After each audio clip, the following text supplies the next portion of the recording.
అదే RTV app వార్తల్ని క్షణాల్లో చదివే అవకాశం ఉంటుంది. ఒక న్యూస్ పేపర్, ఒక టెలివిజన్ ఛానల్ మీ చేతుల్లో ఎప్పుడూ ఉంటాయి.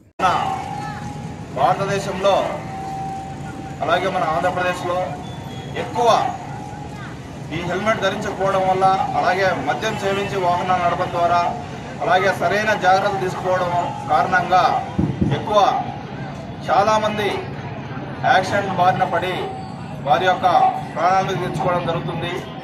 వీటి నివారణలో భాగంగా ఈరోజు ప్రజలకు, మన బద్వేలు ప్రజలకి అవగాహన కల్పించాలి, యాక్సిడెంట్ను నివారించాలనే ఒక ముఖ్య ఉద్దేశంతో ఈరోజు ఈ కార్యక్రమం చెప్పడం జరిగింది.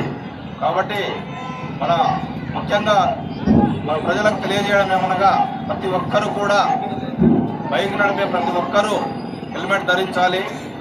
అలాగే 18 సంవత్సరాలలోపు పిల్లలకు ఎవరికి కూడా బైక్ డ్రైవింగ్కు అనుమతి లేదు. వారు ఖచ్చితంగా 18 సంవత్సరాలు పూర్తయిన తర్వాతనే బైక్ లైసెన్స్ తెచ్చుకొని బైక్ డ్రైవింగ్ అనుమతి. అలాగే ప్రతి ఒక్కరూ రోడ్డు సేఫ్టీ అంటే సీట్ బెల్ట్ ధరించడం అయితేనేమి, మద్యం సేవించిన వాళ్ళు ఎట్టి పరిస్థితుల్లో కూడా వాహనం నడపరాదు. దాని కారణంగానే ఎక్కువ యాక్సిడెంట్లు జరుగుతూ ఉన్నాయి. కాబట్టి ప్రతి ఒక్కరు కూడా దీన్ని గమనించి ఈ ట్రాఫిక్ పైన అవగాహన కలిగి ఉండాలనే ఉద్దేశంతో ఈ కార్యక్రమం నిర్వహించడం జరిగింది.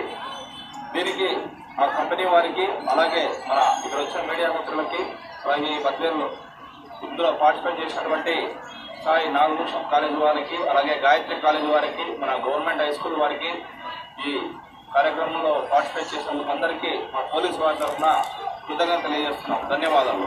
మరిన్ని వీడియోస్ కోసం ఛానల్ ని సబ్స్క్రైబ్ చేయండి. లేటెస్ట్ అప్డేట్స్ కోసం వాట్సాప్ ఛానల్ ని ఫాలో చేయండి. అండ్ లింక్ డిస్క్రిప్షన్ లో ఉంది.